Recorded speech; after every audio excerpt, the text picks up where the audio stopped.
Video చూస్తున్నటువంటి అందరికీ కూడా నమస్కారం అండి. ఇదైతే అర్బన్ క్రూయిజర్ 2022 మోడల్ అయితే ఉంది. ఆటోమేటిక్ ట్రాన్స్మిషన్ అయితే ఉందండి. ఈ కార్ వచ్చేసి చాలా నీట్గా మెయింటైన్ చేశారు. ఇది ఇప్పటిదాకా 23,000 కిలోమీటర్లు అయితే తిరిగింది. షోరూమ్ కండిషన్లో ఉంది. షోరూమ్ ట్రాక్ అవైలబుల్గా ఉంది. సర్వీసింగ్ అంతా కూడా షోరూమ్ ఆథరైజ్డ్ సర్వీసింగ్ అయితే జరిగింది కాబట్టి అన్నీ కూడా డీటెయిల్స్ అయితే ఉన్నాయి. ఈ బండి వచ్చేసి 23,000 కిలోమీటర్లు తిరిగింది కాబట్టి టైర్స్ అయితే ఇంకా ఒక 50 నుండి 60% దాకా బాగానే ఉన్నాయి. అపోలో టైర్స్ ఉన్నాయి కాబట్టి కొంచెం బాగానే ఉన్నాయి. బ్యాక్ కూడా వైపర్ ఉంటుంది. బ్యాక్ వైపర్, ఫ్రంట్ వైపర్స్ అన్నీ బాగున్నాయి. డిక్కీ స్పేస్ కూడా ఉంటుంది. ఇది అర్బన్ క్రూయిజర్లో అయితే టొయోటా వాళ్ళది బ్రెజా కార్ లాగానే ఉంటుంది. So Maruti Suzuki Brezza car లాగా ఉంటుంది.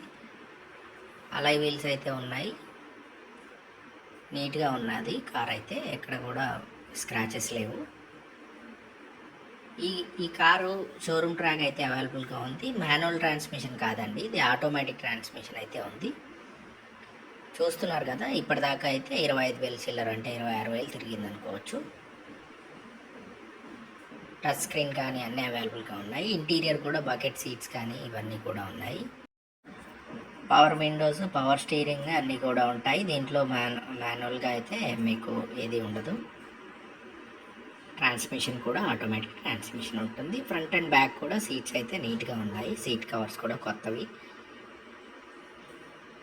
అంతా అప్డేటెడ్ వర్షన్ అయితే ఉంటుందండి ఇది. బ్యాక్ సీట్స్ కూడా చాలా కంఫర్టబుల్గా ఉంటాయి. 4 స్పీడ్ గేర్ బాక్స్ అయితే ఉంటుంది. ఆటోమేటిక్ టార్క్ ఉంటుంది. చాలా డ్రైవింగ్ ఎక్స్పీరియన్స్ కూడా చాలా బాగుంటుంది దీంట్లో. మన ఛానల్ని ఇంతవరకు సబ్స్క్రైబ్ చేసుకొని వాళ్ళైతే తప్పకుండా సబ్స్క్రైబ్ చేసుకోండి. లైక్ చేయండి వీడియోని కూడా. పుష్ స్టార్ట్ బటన్ అయితే ఉంటుంది. కీస్ అయితే 2 అవైలబుల్గా ఉన్నాయి. ఎక్సలెంట్ కండిషన్లో ఉందండి. వెంటనే డీటెయిల్స్ చూసి వచ్చేసేయండి.